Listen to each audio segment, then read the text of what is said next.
this is really two topics I'm going to talk to you about today.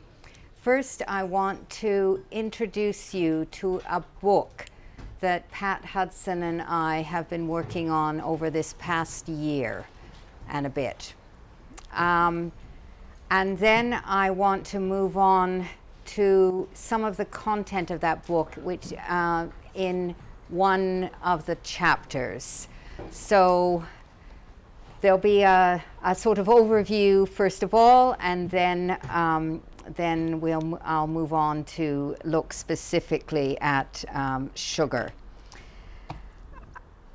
Now, I'm just going to start off with sort of a kind of introductory couple of people that I think we need to bring together.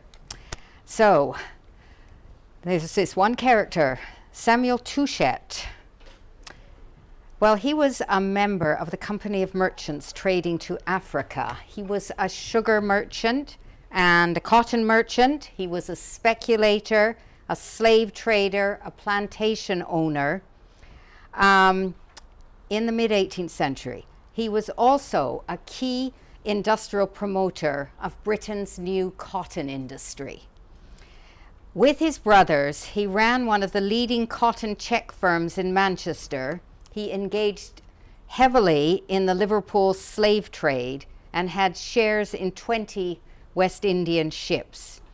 He was the main financial backer for the first powered spinning machine and the first mill that was both developed by Lewis Paul and John Wyatt during the 1740s and early 1750s. His Africa interests extended to an attempt to monopolize the trade from Senegal in slaves' gum arabic. Now that's a crucial substance. It was needed for calico printing, as well as gold, ivory, and wax. He actually managed to talk the government into funding a number of ships to go out there during the 7 Years' War and to seize Gorée and Saint Louis. But the British had to give those up again in the peace. Touchet was among those prescient merchants, speculators, and slavers who saw where the future lay in their investments in sugar plantations and the London sugar market, and from there in the small but rapidly growing cotton industry. He raised his investment funds for the British cotton industry in the slave trade, on the family Caribbean plantations, and in the futures markets of the London sugar trade. Now, across the Atlantic, not many years after, Flora, we only know her first name, an enslaved woman on the Parnassus estate owned by Henry Dawkins in Jamaica, was listed in 1779 as a driver. She overseed a group of field laborers with this position. Her group was called the Grass Group. It was mainly made up of children from as young as 6. Now, she was the only woman among the 8 enslaved drivers who coordinated the labor of the 449 enslaved people on the estate. She was valued at approximately £38, 6 shillings, the average for enslaved women in Jamaica at the time. The bookkeeper listed Flora as mother of 1 or possibly as many as 3 children. And women like her, such as her, were among the 4 runaways listed that year. We don't know if she was actually among them. Now, on the basis of an initial payment likely to have been much less than her valuation in 1779, she worked throughout her life with others like her to raise profits on the estates of her master, yielding an income for the Dawkins in 1775 of £44,000, money which subsequently funded the parliamentary seats in Britain of the next generations of the families. Now, those two lives in Britain and the Caribbean were closely connected in the making of the British Industrial Revolution. And it is in trying to bring those lives together that Pat Hudson and I started on a project in June of last year. So we started then to work on an article. It was to be an article on this subject shortly after the George Floyd and Edward Colston protests. Now we all know now who Edward Colston was. Now, he'd been a member of the Royal African Company and raised part of his fortune in the slave trade. But his story was the tip of an iceberg. Many public, educational, charitable, and commercial institutions have recently sought to understand their own heritage in the legacies of enslaved peoples. A whole number of Oxford colleges are now doing it, and I think some Cambridge colleges too. They have all hired postdocs to search in their archives to see what their responsibility was. So there's, and museums and the London livery companies, they are all searching now. But I think what we found was that what was really surprising to us is after all this time of research on slavery, on, you know, we have a Caribbean History Centre at Warwick. All this time of all this research, we still know very little of the economic gains from slavery embedded in the wealth of Britain. So really, I just wanted enough for a lecture, for an article that students could read in their first years when they came to university.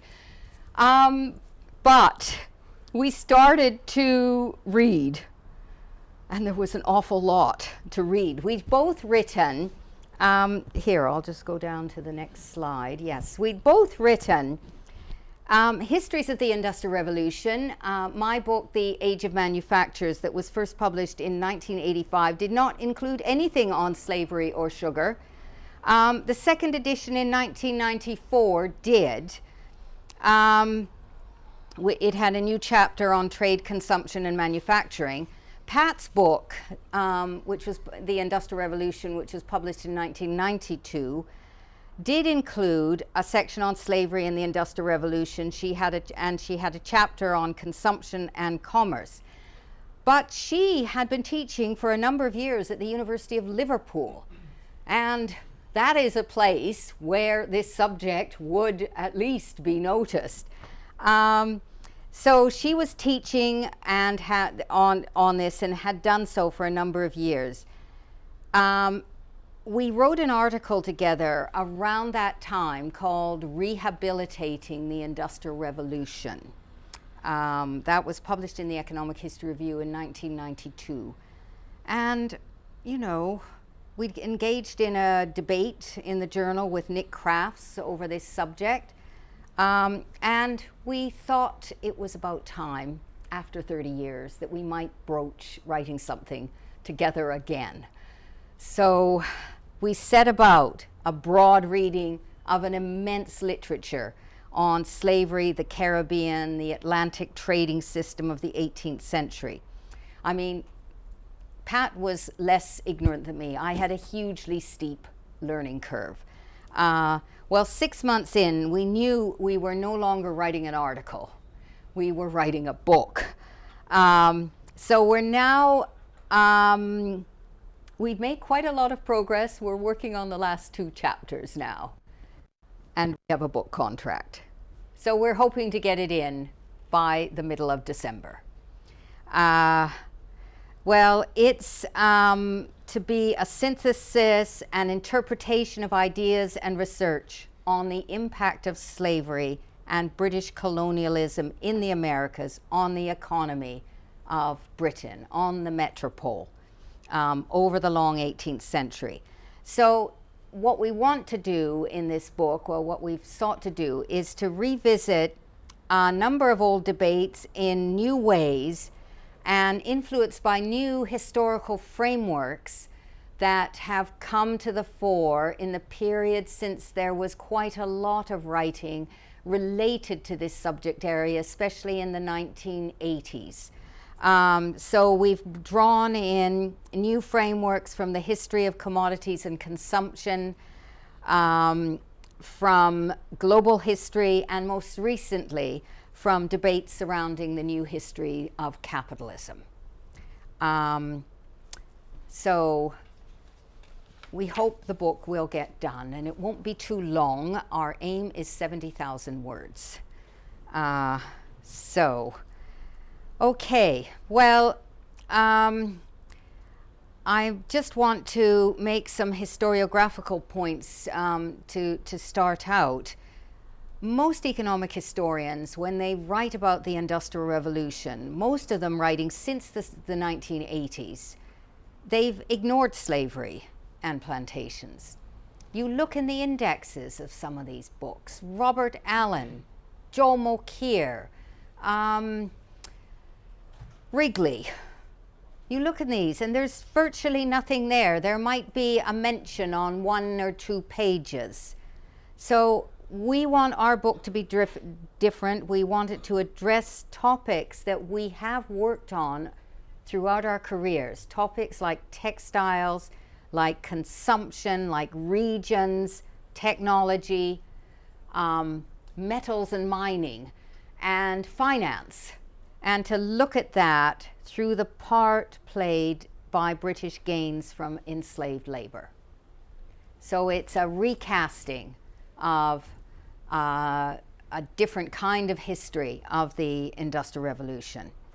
Now, a number of economic historians and a number recently, to be sure, do recognize the stimulus given to Britain by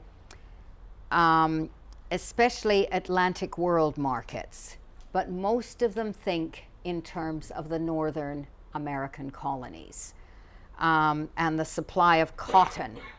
And that is what the new history of capitalism is about too. It's about cotton. But it fails, these histories, I think, fail to recognize the key importance of the 18th century Caribbean and of sugar. So that's what I want to talk about today. Now, one of the really big influences and shifting some of the directions of my own research from more narrowly European and British history was when Ken Pomerantz's Great Divergence was published, and he put it in the introduction of his book. The ecological relief provided by Europe's relations with the New World was predicated not merely on the natural features or the natural bounty of the New World, but also, so these are he called them ghost acres. Part of it was part of the ghost acres, the bounty of the New World, but also on the ways in which the slave trade and other features of European colonial systems created a new kind of periphery. A crucial part of this complementarity up through the early industrial era was the result of slavery. Now that was really the opening text for the initiation of this whole field in this country and Europe of what we call global history. And it was published in 2000, and in the wake of that a lot of, not just economic historians, but historians, many, in many fields, became very, very engaged in global history.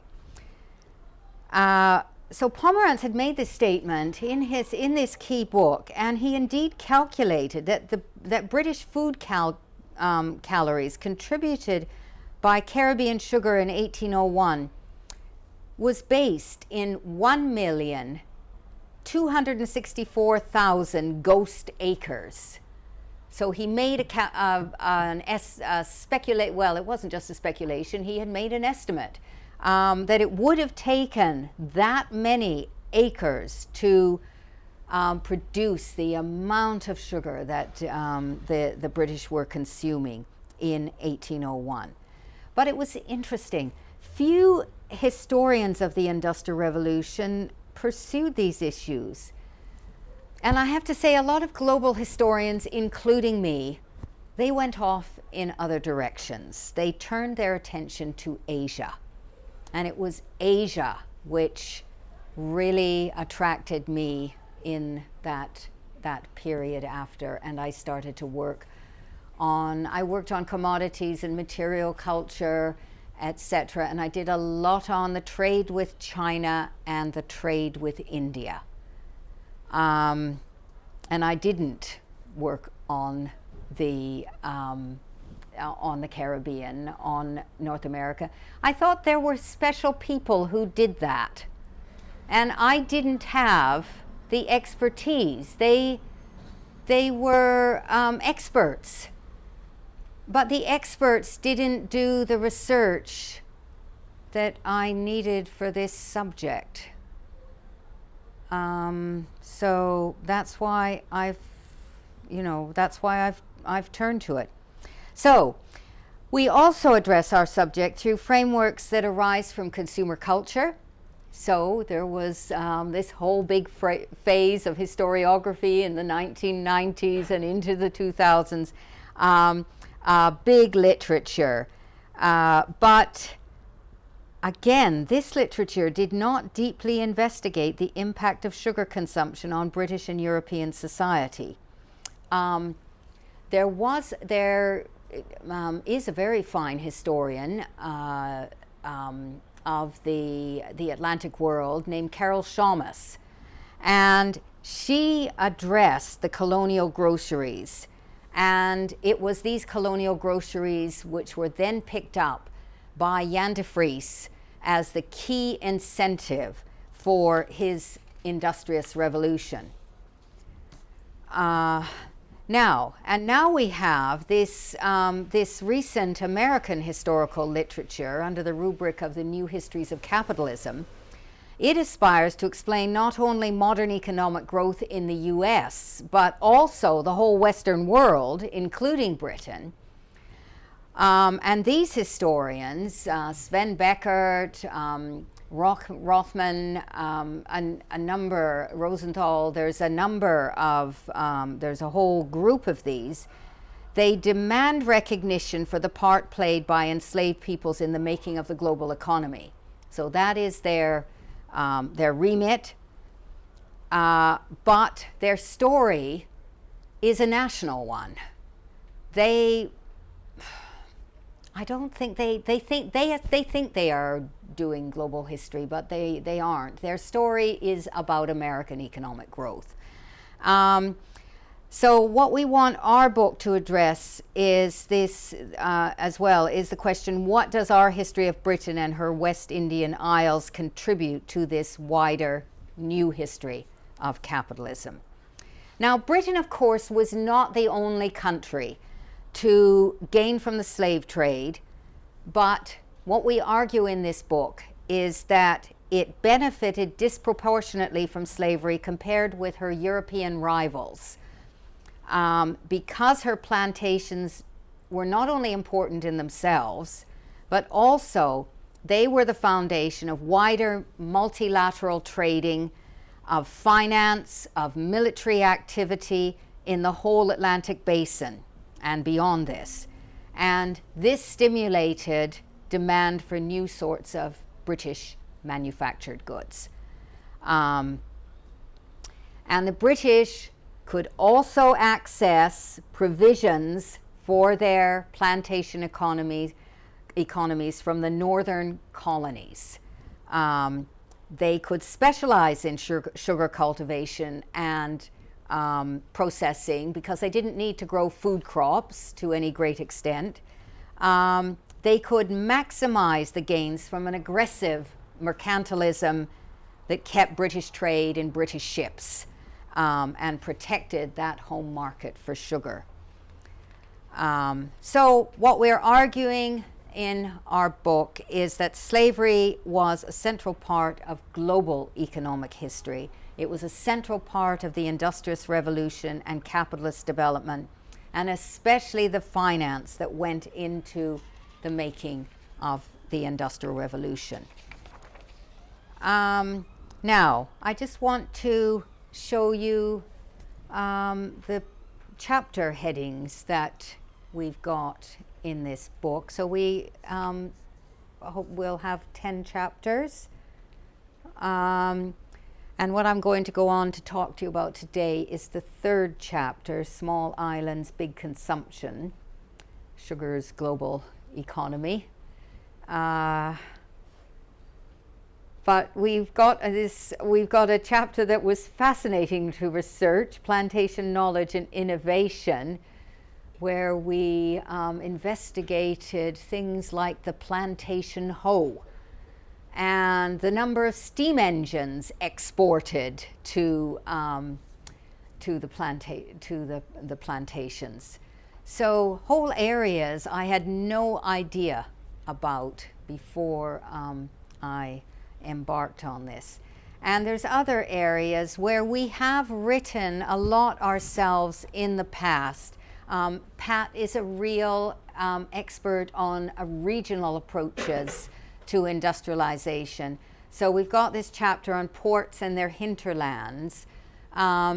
So revisiting that literature and finding new material, new sources, so that we can look at their connections to, especially to the Caribbean, but also to the wider Atlantic economy.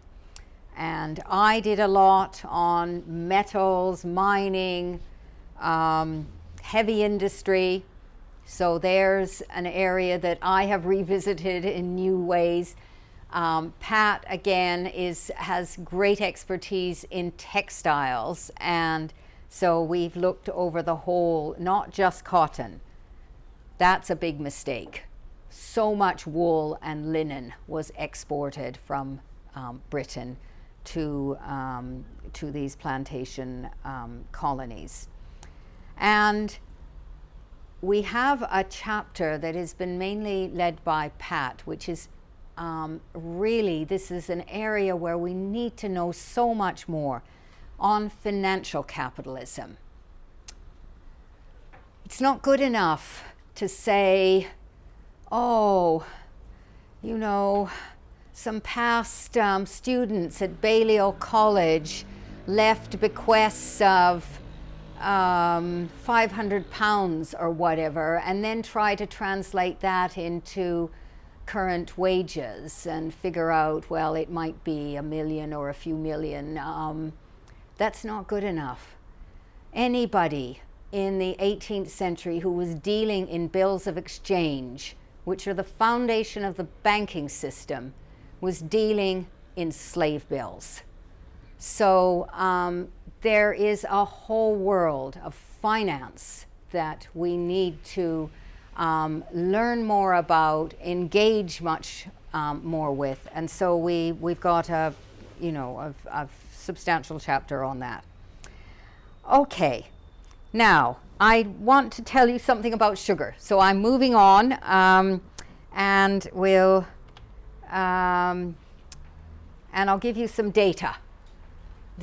I'm an economic historian, so you have to put up with the data. But first I'll start with a passage, a quote from Dr. Frederick Slayer, who wrote in his A Vindication of Sugars, dedicated to the ladies. And he wrote this in 1715, and he praised the appeal of sugar to the more refined palates of women and the activities of the West India merchant, and I quote, who loads his ship with this sweet treasure, by this commodity have numbers of persons of inconsiderable estates raised plantations, and from thence have gained such wealth as to return to their native country very rich, and have purchased and do daily purchase great estates. Okay. As I've said, sugar is rarely a subject that appears in our general accounts of the Industrial Revolution. It is part of the story of trade and the global economy, and did figure in some of the better known economic histories, such as that by Findlay and O'Rourke, called Power and Plenty. But this is a book that historians don't read. Social historians don't read this book. Economist economic historians read it.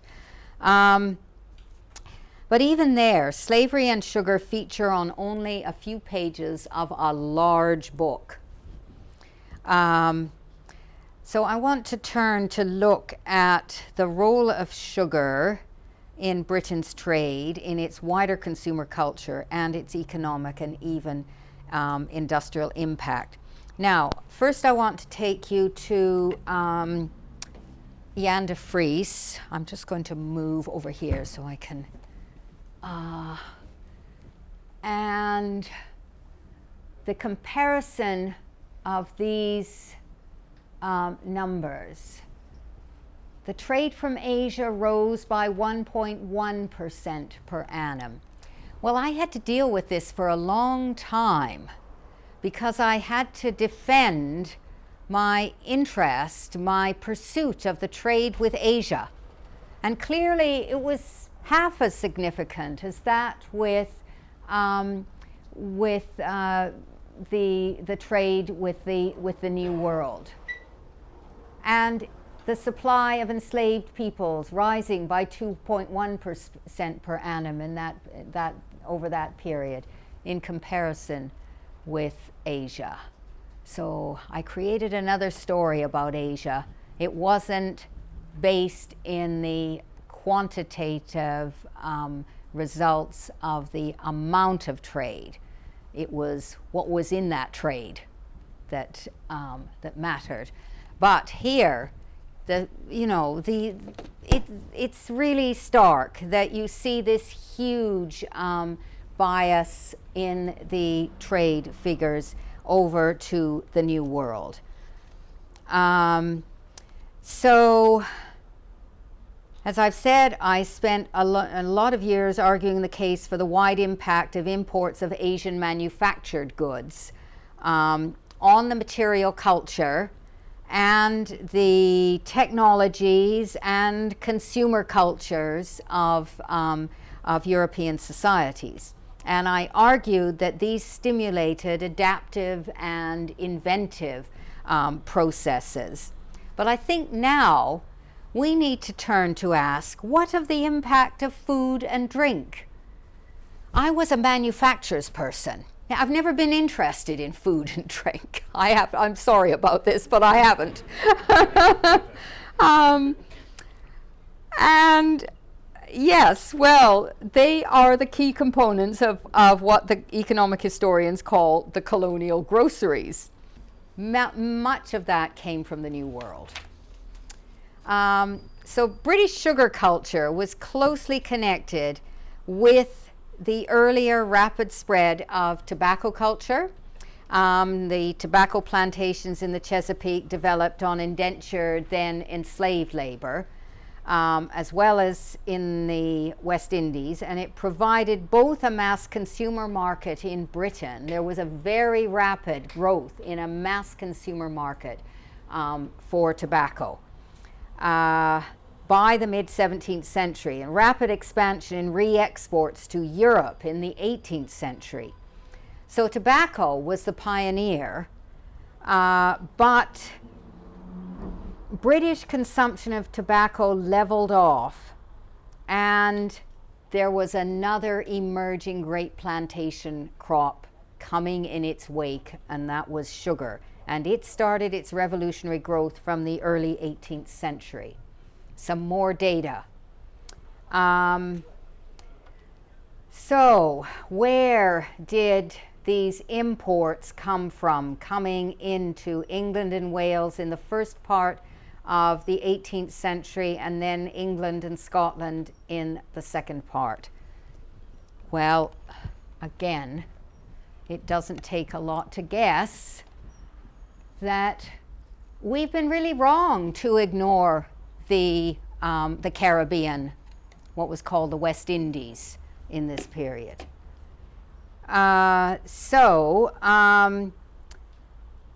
If we look at sugar, and then we can look at sugar and see the speed with which these imports grew. Sugar was the second commodity in 1699 to 1701.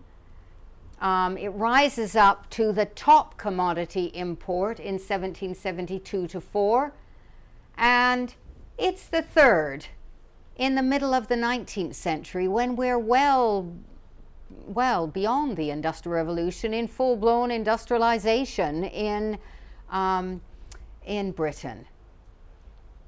So Elizabeth Schumpeter, who did all the work on the customs accounts that we still rely on. I think she did this work back in the 1930s, 40s, something. I think I've got, I don't have the book, but I've got a photocopy of the book, and it was all written out in hand.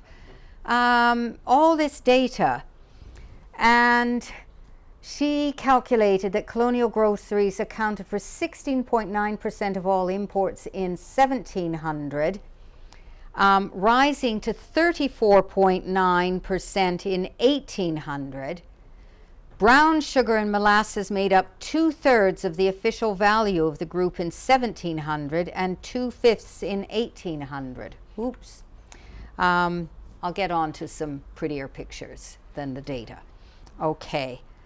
But if we go back to, yes. But if I just go back to the geographical distribution, the West Indies dominated British imports from outside of Europe right over the whole of the 18th century. And we can also see that by 1756 to 75, the official value of these imports from the British West Indies, just the British West Indies, made up 48% of all imports from Africa, the East Indies, and North America, and the West Indian colonial markets. So we need to study the Caribbean. It's really important for this whole period of British economic history. And then, and I don't have a table for this, but I'll just read you these dramatic figures. English sugar consumption. It became phenomenal. It rose from 6.5 pounds per head in 1710 to 23.2 pounds per head in the early 1770s. And it didn't level off then. You'd think maybe people had enough sugar when they're consuming that, 23 pounds a year. It rose again to 35 pounds per head by the 1850s. What were they doing with all this sugar? Now, it's an average, so some people are consuming a great deal more sugar than others, but it's certainly indicative. Sugar prices fell relative to wider consumer goods prices as production rose, so this favored greater per capita consumption. Now, these levels of sugar consumption surpassed those of the French by 8 times. Now, there's an interesting question for you. Why do the British love their sugar so much? The French re-exported theirs. They had enormous, I mean, their plantations were enormously prolific on Saint-Domingue. The productivity of Saint-Domingue was incredible, and up until the Haitian Revolution, and up until that point in the early 1790s, they have incredible amounts of sugar, but they re-export it. They re-export a great deal of it.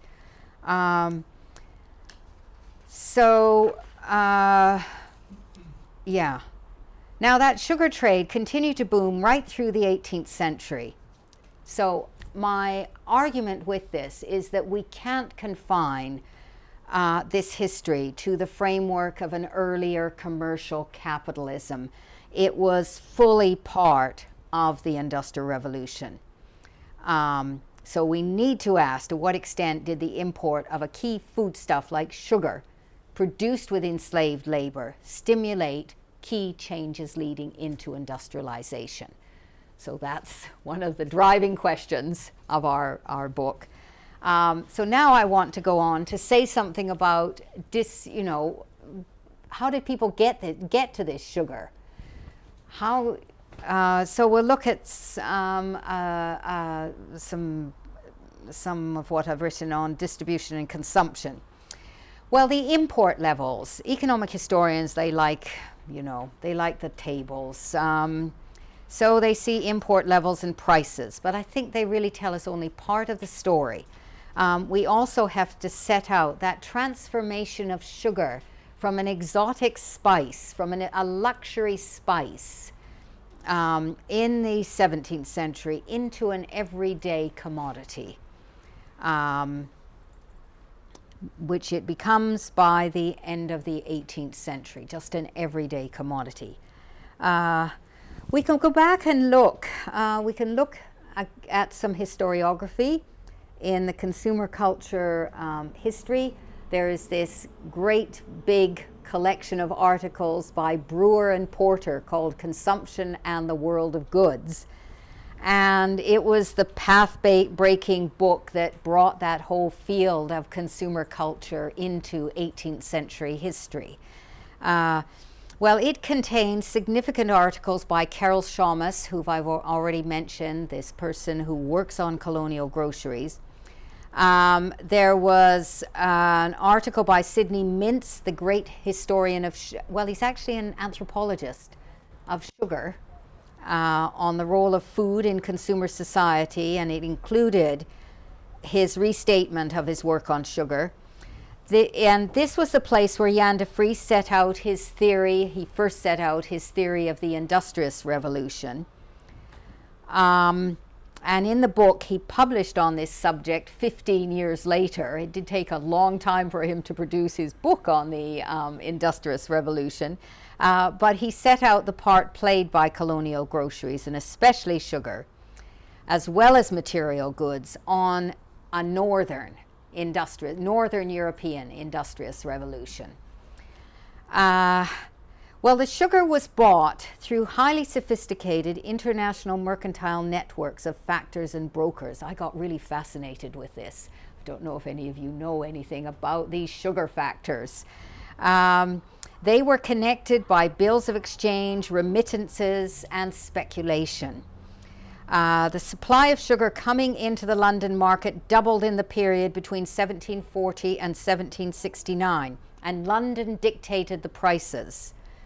Specialist sugar commission agents purchased different grades of sugar for different classes of buyer, and they exchanged knowledge with planter correspondents on improving the quality, the packing, the seasonality, and the markets. So the sugar factor's art lay in two decisions: when to sell and in what lots. War and the weather raised the risk premium. George Maxwell, who was a sugar merchant, wrote to a friend in 1743, "Nothing can be more fluctuating than the market for sugar. The continuance of an easterly wind for a few weeks shall raise it, and a westerly wind with the bare expectation of the arrival of ships shall lower it again."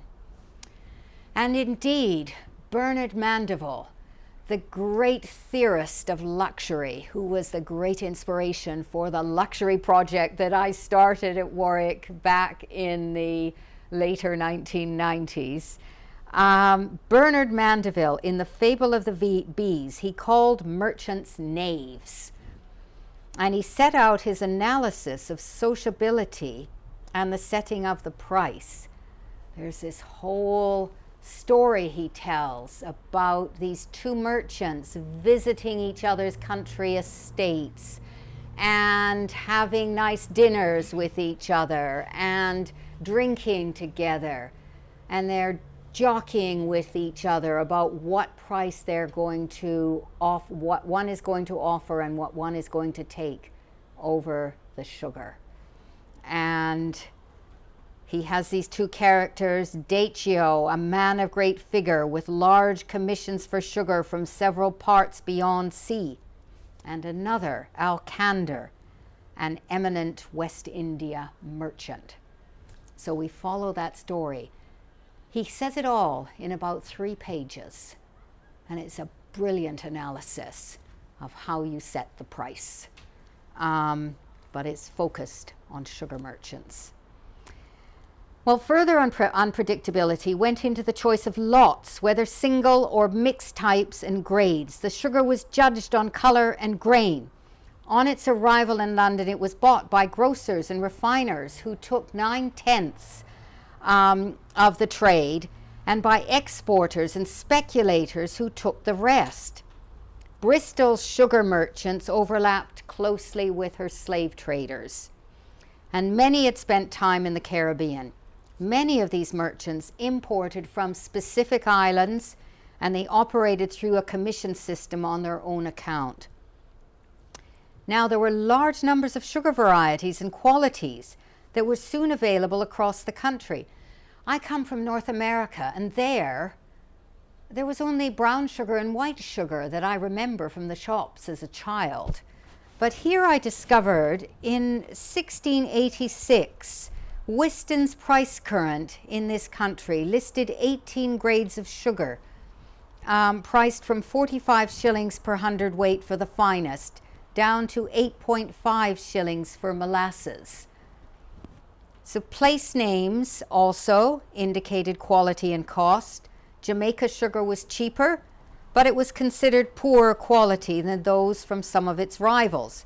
Barbados was associated with Muscovado sugar, and St. Kitts was known for its fine sugars. And so by the mid-18th century, a quarter of all the shops, and that was 62,000 of them.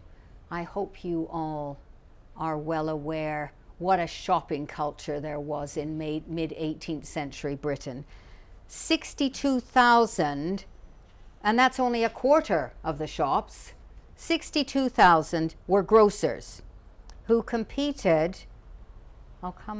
Yes, there's a grocer. Okay. They competed for shares of the tea, coffee, sugar, tobacco, and spices. And right across the country, they stocked the many varieties of sugar. I think this is a beautiful trade card. It's from the amazing trade card collection at Wadston Manor, which are mainly French trade cards, but they do have other wider European ones. And I started a project, and we digitized all these trade cards, translated them from French to English, analyzed them art historically, etc. It was a wonderful thing to do. But here you see the sugar cones set out on this whole table of sweets. All of these are sugar sweets, but the sugar cones are set out there. And if we go to an example of a place that I drive through very often on my way back and forth to Warwick University, Stoney Abbey, very near to Warwick University, the Lee family there bought 5 different types of sugar between 1630 and 1801. They bought, I think I've got 1630 and 1701. They bought 6 different types between 1710 and 1738, and 8 different types between 1768 and 92. So it wasn't just near Warwick that this was going on. A specialist grocer, Alexander Chorley of Manchester, stocked 10 different types of sugar in the mid-18th century.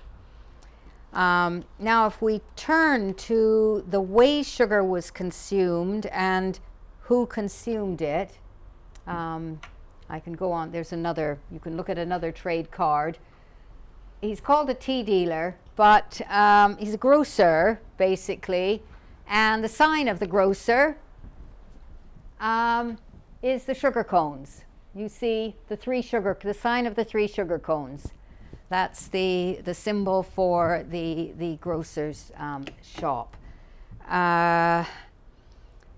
So we've seen, again, this is a thing that I found quite surprising. There's been a lot of recent work on bread, on potatoes, on tea and coffee, that has highlighted the many varieties of these, the finely grained consumer preferences for them, the medical and social policy prescriptions for them as foodstuffs, their whole social and cultural context.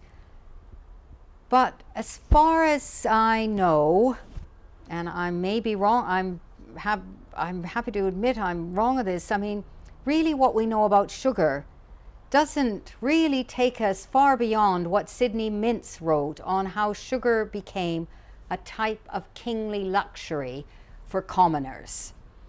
It appeared early in the medical pharmacopoeia. Its use spread as a spice and a preservative. It became established as an additive to hot beverages by 1700. There were rituals of social connections that embedded sweetened tea and sweet condiments consumed in the material culture of the tea equipage. And I'll just go on to that. The sugar box and the sugar cones, the silver teapots, the silver bowls, sugar nippers, etc. And for the poor, a small quantity of tea and sugar provided the hot beverage that stimulated and energized what they drew from their poor, bland diets.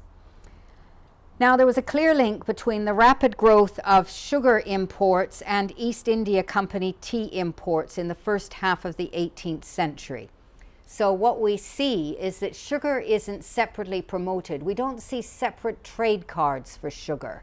The sugar appears on those trade cards for tea merchants or for grocers. It's advertised alongside tea, chocolate, and coffee. Now, how far down the social scale the dramatic increase in consumption from £7, well, over £6 per head in the early 18th century to over £23 per head by the 1770s, just how far that reached into amongst the poor, etc., is very hard to establish. And I looked deeply into this historiography on diets and nutrition, and again, this doesn't tell me very much about working class sugar consumption. We have a lot of discussion of caloric intakes, and most of the food budgets that these historians discuss confine food to wheat, oats, barley, and meat, and sometimes some dairy products. But there's no sugar. But Carol Shamus challenged that over 11% of food expenditure among the poor in 1790 went on sugar, treacle, and tea. And we have some indication of institutional purchase of sugar for the Navy and workhouses. Rum rations on Navy ships rose from half a pint in 1731 to a pint a day in the late 18th century. A pint a day of rum. My goodness. The St. Albans workhouse in 1725 spent 3.7% of its budget on sugar and molasses. The Clerkenwell workhouse in 1732 spent 4.5%. So we've got sort of odd bits of material there. But now what I want to pass on to is manufacture, because that's what I really love. It's not food and drink, it's manufacture. But this sugar is manufactured. And it was not just a colonial agricultural product, it was a manufactured commodity. Many plantations included large industrial complexes of windmills, sugar mills, boiling and curing houses, and distilleries. They required extensive capital investment, and the fixed capitalization of these plantations, they were called plantation factories by Sidney Mintz. It was far higher than what was to be found in the early factory system of the textile industry in this country. And most of that early textile industry, what it really needed was circulating or working capital. It needed money to pay wages and capital for its raw materials. It didn't have big fixed plant. So even in the 16th century, in this image from Debris, you see the fixed capital equipment around the windmill, the first processing of the cane. And here this is native Indian slavery at this point. Okay. Christopher Codrington in 1685 had 250 slaves, but he also had 5 stone windmills, 2 boiling houses with 29 coppers, and 2 still houses on his Barbados plantation. Another plantation in St. Kitts in 1732, capitalized at £11,000, accounted for this. At least £3,500 of this went out on buildings, capital equipment, and windmills. And this went with a concentration of plantation ownership. Okay. Now, that sugar product that was provided from the Caribbean,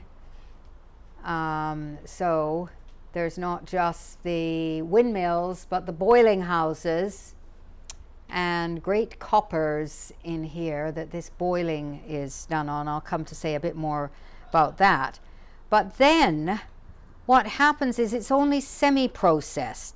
And what you have is a lot of sugar houses and sugar bakers in London, in other European capitals, metropoles, and many coastal towns.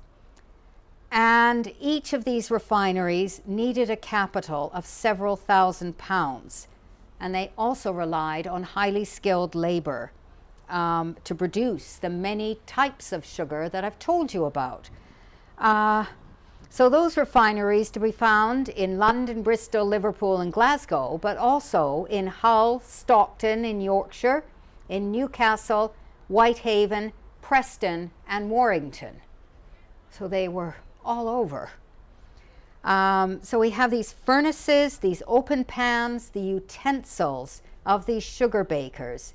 They were really notable features of cities' industrial landscapes. They produced a huge amount of smoke and noise, and they drew extensively on local capital.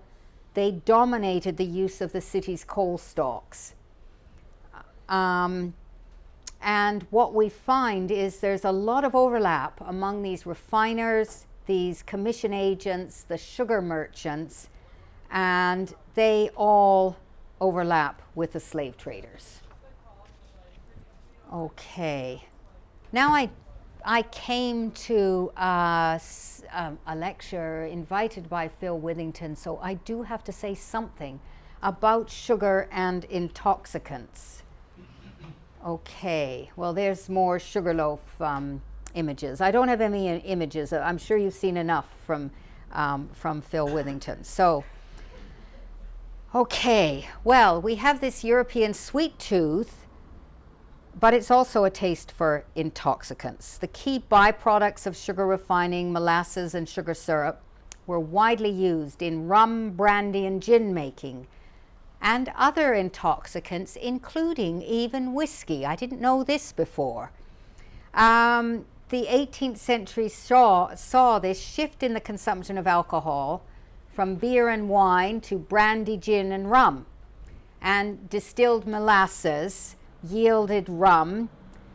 First, it was consumed among the rich in the rum punches, and I studied a lot of those great big porcelain punch bowls that were brought in from China in the China-Europe trade in the 18th century. So there's that incredible connection between China and the Caribbean. So they and the Navy, then we have all these enormous increase in the rations for the Navy.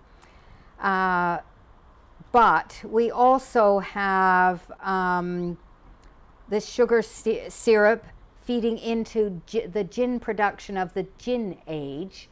The Dutch distillers discovered that if you mix juniper berries with sugar syrup, you produced gin, their gin.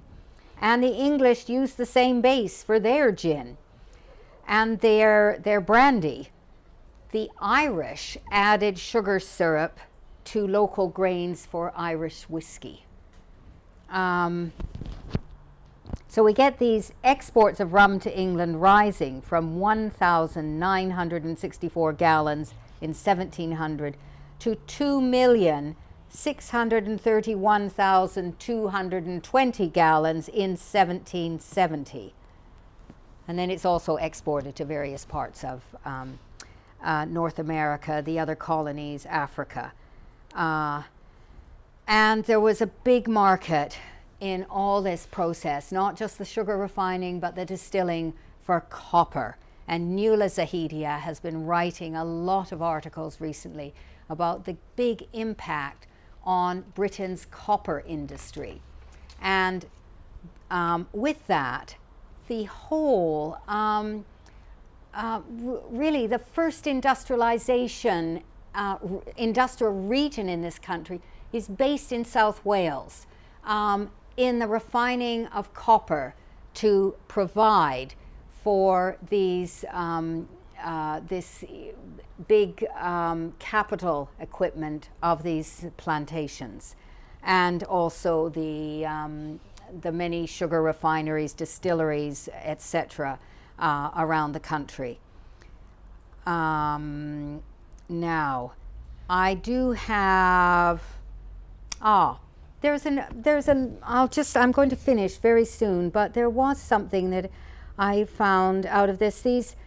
One of these plantations produced an enormous amount of rum out of the Mesopotamia plantation in Jamaica. 200 acres of cane produces enormous amount of rum out of this. And the distillery and its stills made up a large proportion of the capital value of the estate. There were two distillers on the Mesopotamia, two key distillers on the estate. They were Africans. There were very high values placed on these rum makers.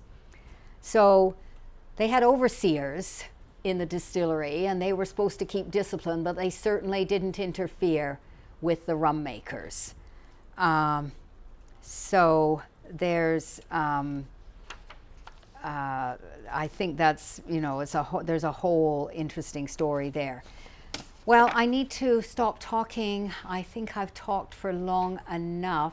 I should have a proper conclusion. I was going to finish up and tell you some of our views of, the legacies of all of this story for our histories of inequality today, or our current inequalities and regional inequalities today. But I think I'll just leave that to the discussion. So I'll just stop here. Thank you.